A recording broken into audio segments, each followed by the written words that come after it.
ಇನ್ನು ಮುಂದೆ ನಿಮ್ಮ ನೆಚ್ಚಿನ ಧಾರಾವಾಹಿಗಳ ಫುಲ್ ಎಪಿಸೋಡ್ಗಳು ಸನ್ ನೆಕ್ಸ್ಟ್ ಆಪ್ ನಲ್ಲಿ ಮಾತ್ರ. ಹಾವಿನ ವಿಷಯದಲ್ಲಿ ನಾವ್ ಯಾರು ಏನ್ ತಪ್ಪು ಮಾಡಿಲ್ಲ, ಆದ್ರೂ ಹಾವ್ ಯಾಕೆ ನಮ್ಗೆ ಈ ತರ ಹಿಂಸೆ ಕೊಡ್ತಾ ಇದೆ ಅನ್ನೋದು ಗೊತ್ತಾಗ್ತಿಲ್ಲ. ಅಂದ್ರೆ ನಿಮ್ಮಲ್ಲೇ ಯಾರೋ ಒಬ್ರು ಹಾವಿಗೆ ಅವಮಾನ ಮಾಡಿದ್ದೀರಾ, ಅದಕ್ಕೆ ಹಾವು ಇಲ್ಲಿಗೆ ಬಂದು ಸೇರ್ಕೊಂಡಿದೆ. ನಿಮ್ಮಲ್ಲಿ ಯಾರು ಅವಮಾನ ಮಾಡಿದ್ದೀರಾ ಅಂತ ಒಪ್ಕೊಂಡ್ರೆ ಬದುಕ್ತೀರಾ, ಇಲ್ಲ ಸಾಯ್ತೀರಾ. ಸುಮ್ನೆ ನಿಂತ್ಕೊಳ್ರಿ.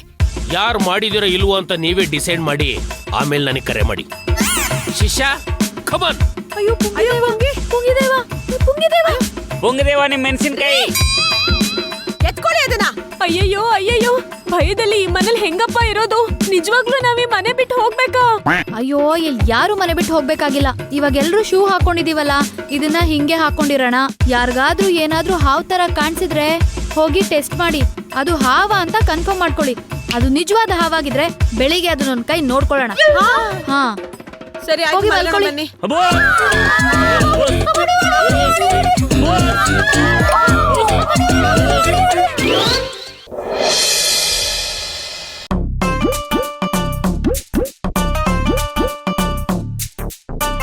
ಬಾಸ್, ಏನ್ ಬಾಸ್, ನಮ್ ಪ್ಲಾನ್ ವರ್ಕೌಟ್ ಆಗ್ತಾ ಇಲ್ವಲ್ಲ ಬಾಸ್.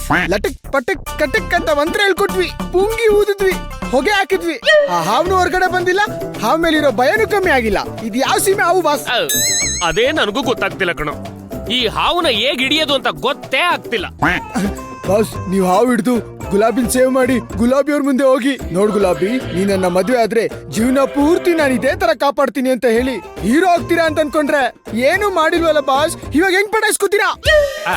ಅದಕ್ಕೆ ಅಲ್ವಾ ನೀವ್ ಯಾರೋ ತಪ್ಪು ಮಾಡಿದ್ರಾ, ಹಾವಿಗೆ ದೋಷ ಆಗಿದೆ, ಸೇಡ್ ತೀರ್ಸ್ಕೊಳಕ್ಕೋಸ್ಕರ ನೀವ್ ಮನೆಗ್ ಬಂದಿದೆ ಅಂತ ಸುಳ್ಳು ಹೇಳಿದ್ದು.